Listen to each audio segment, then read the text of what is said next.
नमस्कार दोस्तों, स्वागत है आप सभी का हमारे YouTube channel NDA new defence faculty, जो स्पेशली डिजाइन किया गया है सिर्फ एनडीए और यूपीएससी के एग्जाम्स के लिए। तो यहाँ पर हम आज आपको पढ़ाने जा रहे हैं। देखिए, यहाँ पे सेंट्रल, यहाँ पे साउथ होगा।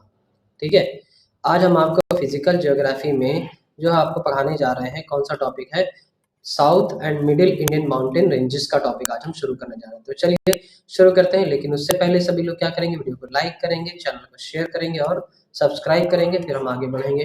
देखते हैं आज का हमारा पहला टॉपिक कौन सा होता है। सबसे पहले हम देखेंगे क्या, जियोलॉजिकल सिग्निफिकेंस।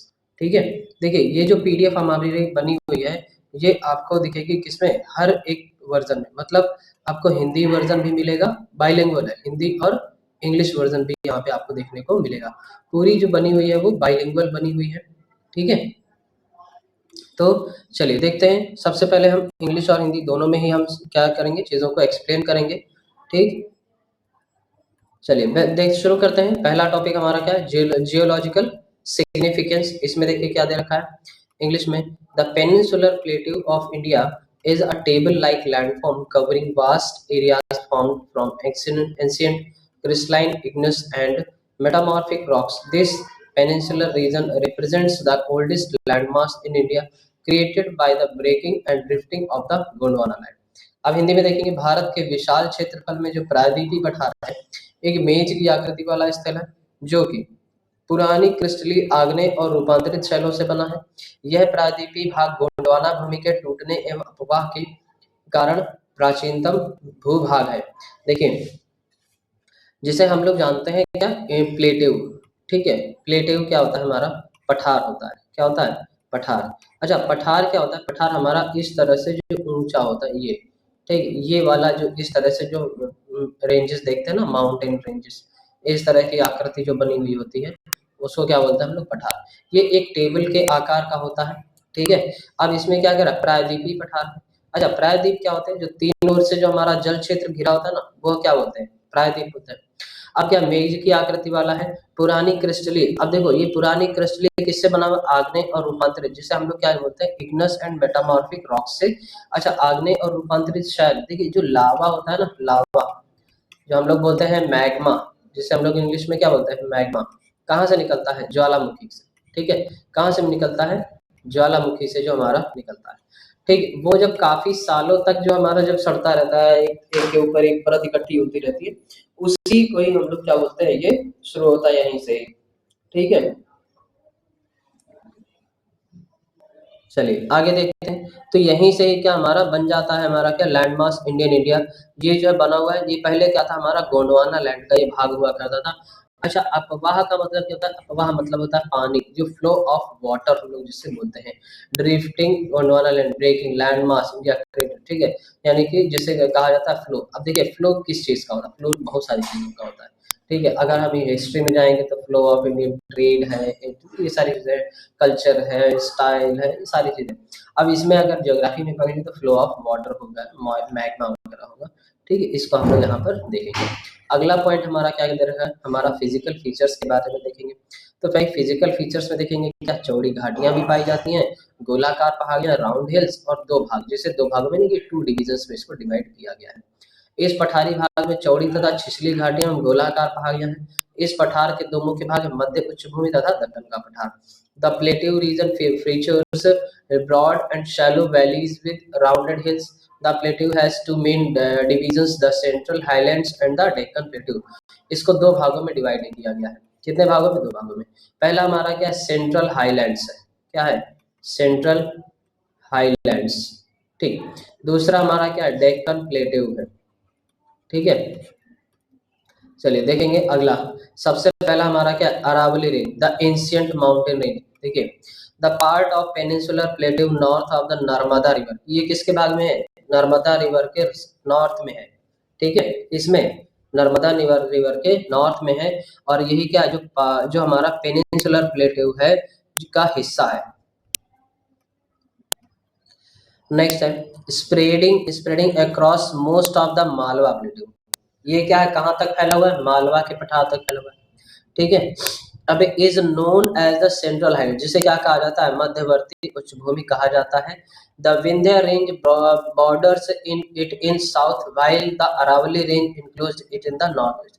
देखो, अब जो विंध्य की पहाड़ियां कहाँ पे, विंध्य श्रृंखला दक्षिण में है और अरावली कहाँ उत्तर पश्चिम में है, और यही क्या है, मध्य उच्चभूमि को घेरती है। ठीक है, ये क्या करती, पूरी तरह से इसको घेर के रखती हैं, जो हमारी मध्य उच्च भूमि होती है। अगला है the Aravalli ranges extend for approximately 800 kilometre from Palanpur in Gujarat through Rajasthan and Haryana to Delhi. मतलब देखो, जो अरावली रेंज है वो पूरा इस तरह से फैली हुई है, इसकी टोटल लेंथ कितनी दे रखी है, 800 किलोमीटर तक का दे रखी है। कितनी है, अच्छा, अरावली रेंज का जो रायसेना हिल्स है ना, रायसेना हिल्स, इसी पे ही बना हुआ है क्या, रायसेना हिल्स पे ही हमारा क्या बना हुआ है, राष्ट्रपति भवन, प्रेसिडेंट हाउस, क्या बना हुआ है, प्रेसिडेंट हाउस जो बना हुआ है ना, इसी पे ही बना हुआ है दिल्ली में। कहाँ तक जाती है, पालनपुर गुजरात, कहाँ से, पालनपुर गुजरात से लेकर कहाँ तक का, ये दिल्ली तक का ये जाती है। ठीक है, कहाँ तक जाती है, दिल्ली तक जाती है। ठीक, चलिए आगे देखेंगे, world's most oldest mountain chain. चलो देखो, सबसे पहले देखेंगे 600 मीटर प्री कैम्ब्रियन, 600 मिलियन दे रखा है, मीटर नहीं है, यहाँ पे क्या है, यहाँ पे मिलियन है।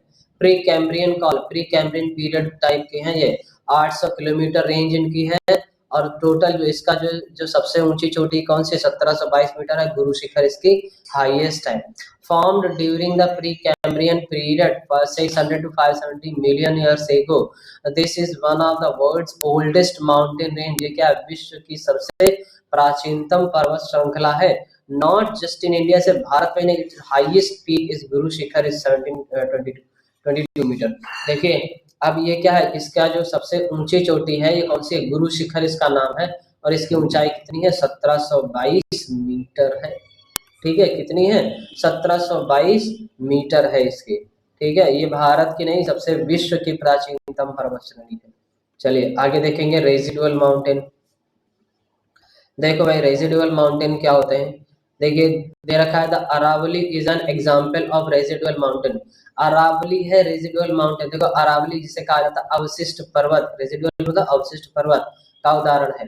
ठीक है, residual mountains are those mountains which have been encoded by initial mountain erosion forces and become lower with only their residual और रिमेनिंग ऑब्स्ट्रक्टिव पोर्शन विजिबल। देखो, इसका क्या मतलब है, अवशिष्ट पर्वत उन पर्वतों को कहा जाता है जो प्रारंभिक पर्वत अपर्दन की शक्तियों द्वारा अपर्दित होकर नीचे हो जाते तथा उनका अवशिष्ट या शेष अवरोधक भाग ही दृष्टिगोचर होता है। देखो, इसका मतलब होता है अपर्दित, मतलब छोटे छोटे अपने आप ही क्या हो जाते हैं, इसके पत्थर टूट टूट कर नीचे गिरते चले जाते हैं। अपर्दन का मतलब क्या होता है, transportation from one place to another place is called the erosion. अब चाहे वो सॉइल इरोजन हो, चाहे वो माउंटेन इरोजन हो, और चाहे वो किसी का भी इरोजन हो, वो क्या कहलाएगा, मतलब एक जगह से टूट कर दूसरी जगह हम लोग पहुंच रहे हैं, दूसरी जगह ट्रांसफर हो रहे हैं, तो वही क्या कहलाता है, हमारा इरोजन कहलाता है। ठीक, समझ गया ना सभी लोग, कमेंट सेक्शन में भाई बताते रहा करो। अब देखो, उदाहरण के लिए क्या दे रखा है, विंध्याचल, अरावली एंड सतपुड़ा। एग्जाम्पल है Vindhyachal, Aravalli and Satpura mountain ranges, हमारी इस तरह की माउंटेन रेंजेस ये कहलाती हैं। ठीक है, चलिए आगे देखेंगे, अगला नेक्स्ट पूरा जो है डिटेल में देखेंगे, विस्तार, नर्मदा नदी, ताप्ती नदी को मध्य प्रदेश और महाराष्ट्र में extend through Madhya Pradesh and Maharashtra, कहाँ पे, एमपी एंड महाराष्ट्र में ये है। ठीक है, अब देखो यहाँ पर क्या कह रहा है, उत्तरी भाग पर भी है और नॉर्दर्न रेंज। अब देखो नेक्स्ट क्या कह रहा है, Satpura range is the part of Deccan plateau. Satpura range किसका पार्ट है, डेक्कन प्लेट्यू का पार्ट है। The Narmada river flows north of these ranges while the Tapti river flows south. अब देखो, जो नर्मदा रिवर है कहाँ पे, इसके नॉर्थ में बहती है, जबकि जो तापी रिवर है इसके साउथ में बहती है। The Satpura ranges are situated between these two rivers. एक तरफ देखो, ये सतपुड़ा की पहाड़ियां हैं। ठीक है, अब यहाँ पे क्या कह रहा है, नर्मदा रिवर इसके नॉर्थ में बहती है, ठीक, ताप्ती रिवर इसके साउथ में बहती है, और दोनों का ही बहाव किधर है, हमारा वेस्ट की ओर है। किधर की ओर है, वेस्ट की ओर है।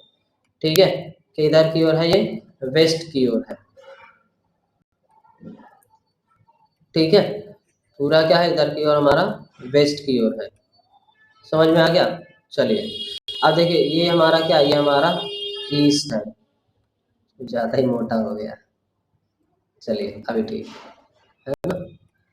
ये क्या है हमारा ईस्टर्न रीजन है। अब ये सतपुरा की माउंटेन रेंजेस है यहाँ पे। अब यहाँ पे क्या है, ये हमारी तापी रिवर है। ठीक है, इसको ताप्ती भी बोलते हैं, गुजराती लोग इसको तापी बोलते हैं। ये कौन सी हमारी नर्मदा रिवर है। कौन सी है? नर्मदा रिवर है। ठीक, चलो आगे देखो वेस्टर्न घाट्स जिसे हम लोग सह्याद्री के नाम से भी जानते हैं। चलो देखो सबसे पहले देखेंगे इसका टोटल लेंथ कितनी है, 1600 किलोमीटर। गुजरात से लेकर तमिलनाडु तक है। वो कितनी थी? 800 किलोमीटर थी। ये उसकी जस्ट डबल है। क्या है? 1600 किलोमीटर है। ठीक, कहाँ से कहाँ तक? गुजरात से तमिलनाडु। ये भी गुजरात से ही शुरू हुई थी हमारी, कौन सी? अरावली। वो अरावली गुजरात से दिल्ली तक थी। भाई साहब ये तमिलनाडु तक फैली है, ले खत्म। 1200 मीटर ऊंचाई, औसत ऊंचाई इसकी 1200 मीटर है। और सबसे ऊंची चोटी की बात करें तो अनाईमुडी 2695 मीटर सर्वोच्च चोटी। उसके कौन से थे? 1722 मीटर थी गुरु शिखर।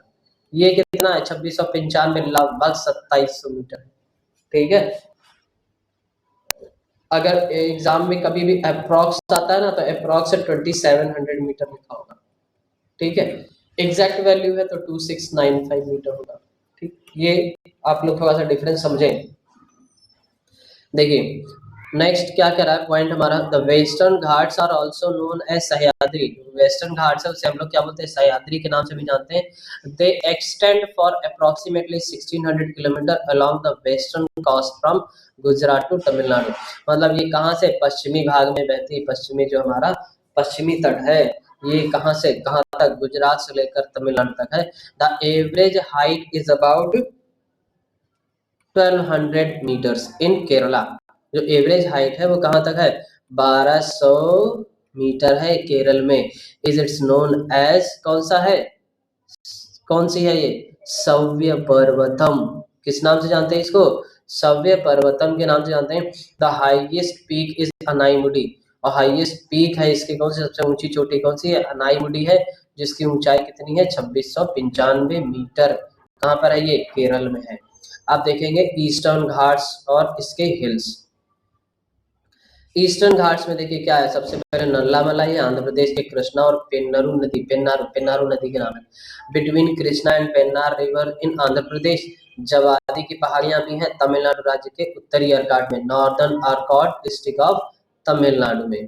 ठीक है, पूर्वी घाट। अब देखिए यहाँ पे क्या दे रखा है, the Eastern Ghat hills parallel to the eastern coastal plain from Mahanadi in Orissa to the Nilgiri hills. ठीक है, आगे देखेंगे Nilgiri hills, queen of mountain hills जिसे कहा जाता है। ठीक है, पर्वतों की रानी जिसे कहा जाता है। स्थिति देखेंगे से location where Eastern and Western Ghats में, जहां पर ईस्टर्न घाट्स और वेस्टर्न घाट्स दोनों मिलते हैं। ठीक है, इसे क्या कहता है? दोहावेना। 2637 मीटर जिसकी सर्वोच्च चोटी है, जिसे क्या कहा जाता है? दोहावेना। हाईएस्ट पीक इसकी कौन सी है? दोहावेना है। कौन सी है? दोहावेना है। और इसकी ऊंचाई कितनी है? 2637 मीटर है इसकी ऊंचाई। अगला क्या कह रहा है? Toba tribe, famous indigenous tribe है ये, दक्षिण भारत की प्रसिद्ध जनजाति जिसे हम लोग क्या किस नाम से जानते हैं? टोबा के नाम से जानते हैं।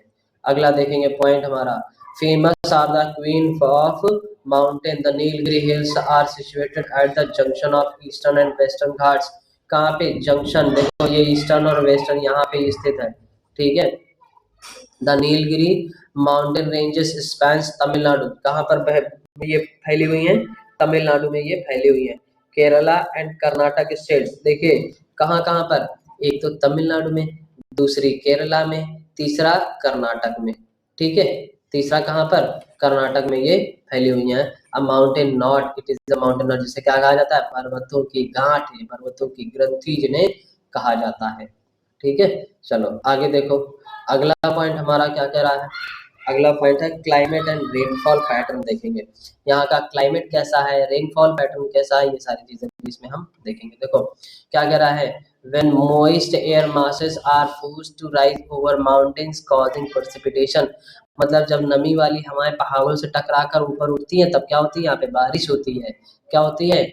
बारिश होती है।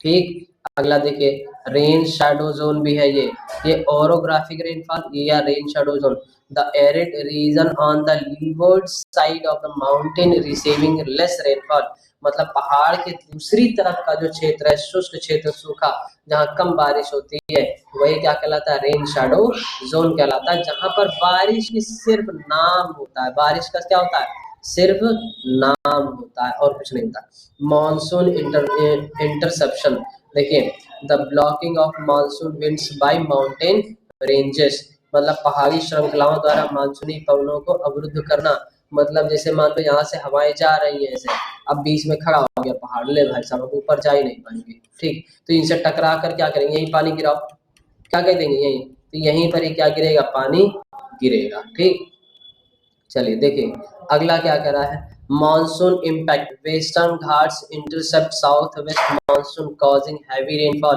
क्या होता है जैसे हैवी रेनफॉल होता है देखो दक्षिण पश्चिम मानसून को रोकते हैं यहाँ के पहाड़ और टोटल जो है यहाँ पे बरसवार बारिश कितनी है तो 2000 से 3000 मिलीमीटर ऑन वेस्टर्न स्लोप यानी कि जो हमारी पश्चिमी ढाल है वहां पर बारिश कितनी है 2000 से 3000 मिलीमीटर होती है रेन शैडो इफेक्ट अब रेन शैडो इफेक्ट देखो कहाँ कहाँ पर ईस्टर्न स्लोप रिसीव लेस यानी कि जो ईस्टर्न स्लोप होता है वहां पर कम बारिश होती है कहाँ पर कितनी होती है 500 से 1000 मिलीमीटर होती है क्रिएटिंग अरिड रीजन्स जो क्या कराती है हमारा जो शुष्क क्षेत्र बनाती है क्या बनाती है शुष्क क्षेत्र बनाती है Aravalli influence affects rainfall in Rajasthan contributing to desert expansion मतलब ये जब राजस्थान में वर्षा को प्रभावित करता है ना तब जैसे रेगिस्तान का विस्तार होता है देखो अरावली जैसे जैसे अच्छा पानी गिरेगा तो पेड़ पौधे उगेंगे तो रेगिस्तान कम हो जाएगा अब जब पानी नहीं गिरेगा तो क्या होगा भाई रेगिस्तान तो बढ़ेगा ही बढ़ेगा ठीक है इसी तरह से इसीलिए क्या कहा जाता है अगर यहाँ पर पानी नहीं गिरेगा तो हमारा राजस्थान यानी रेगिस्तानी एरिया बढ़ेगा ठीक अब आगे देखते हैं इसकी बायोडायवर्सिटी के बारे में biodiversity hotspot and ecological significance endemic flora unique plant species found now here मतलब यहाँ पे ऐसे स्पीशीज फाउंड पाए जाते हैं जो कहीं भी नहीं मिलते हैं मेगा फाउना भी पाया जाता है large animals like elephants and tigers forest type diverse ecosystem from tropical to shola फिर वाटर रिसोर्सेस होते हैं forest regulating crucial water cycle भैया अगर फॉरेस्ट नहीं होंगे तो वाटर साइकिल कैसे कंप्लीट होगी हो ही नहीं पाएगी पानी बरसाने में यही तो हमारी मदद करते हैं तो देख रहे हो ना बढ़िया बढ़िया हरियाली देख रहा हूँ एकदम मस्त हरियाली जो देख रहा हूँ ना यही बारिश होती है बोलते हैं भाई बारिश करो पानी चाहिए पानी जब पानी बरसता है तभी तो ये क्या होते हैं फलते फूलते हैं ठीक है चलो आगे देखेंगे नेक्स्ट देखेंगे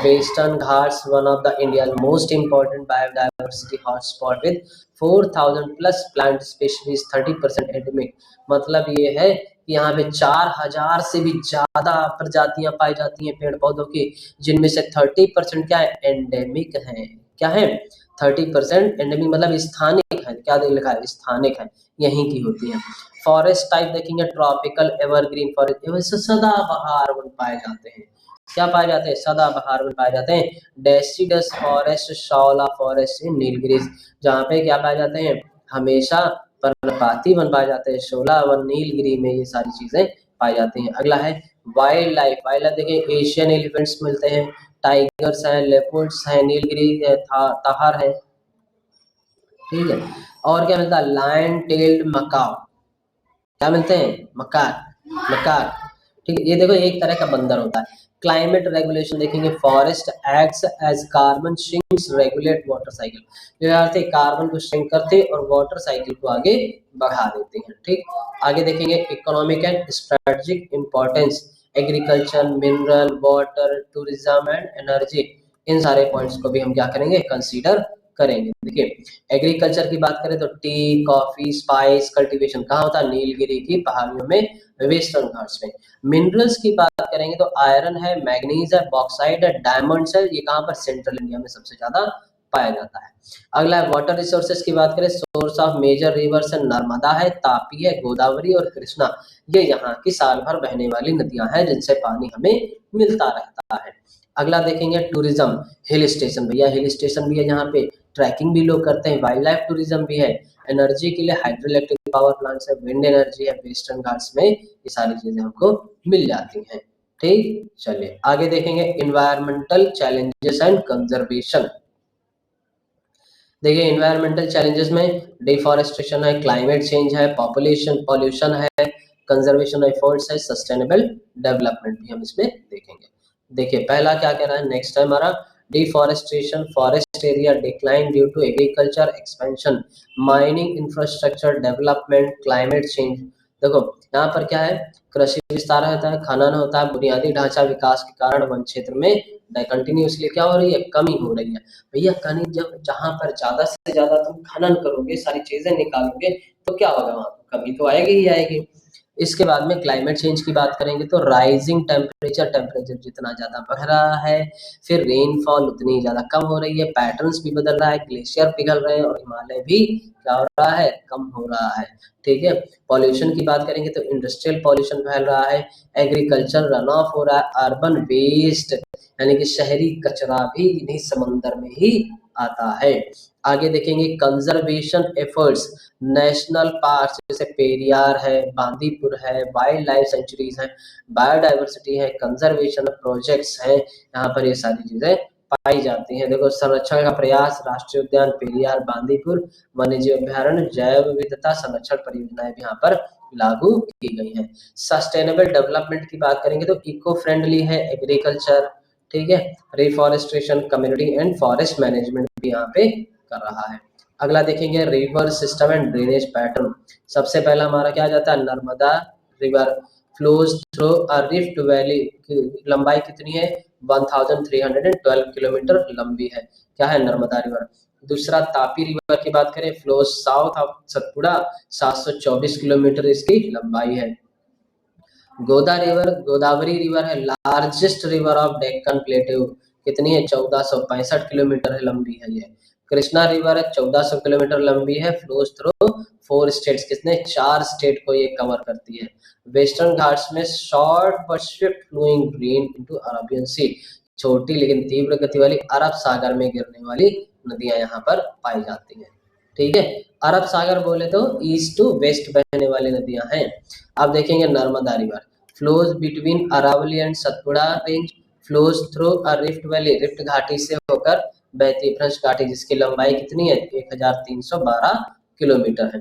ताप्ती रिवर की बात करें तो flows south of Satpura, 724 kilometre लंबी है, passes through Maharashtra and Gujarat, कहाँ पे, महाराष्ट्र और ये गुजरात से होकर ये गुजरती है। गोदावरी, अच्छा जो तापी रिवर है ना, इसके किनारे कौन सा, सूरत, सूरत है ना, सूरत तापी नदी के किनारे बसा हुआ है। ठीक है, चलो अहमदाबाद साबरमती नदी के किनारे, वडोदरा हमारा विश्वामित्री नदी के किनारे बसा हुआ है।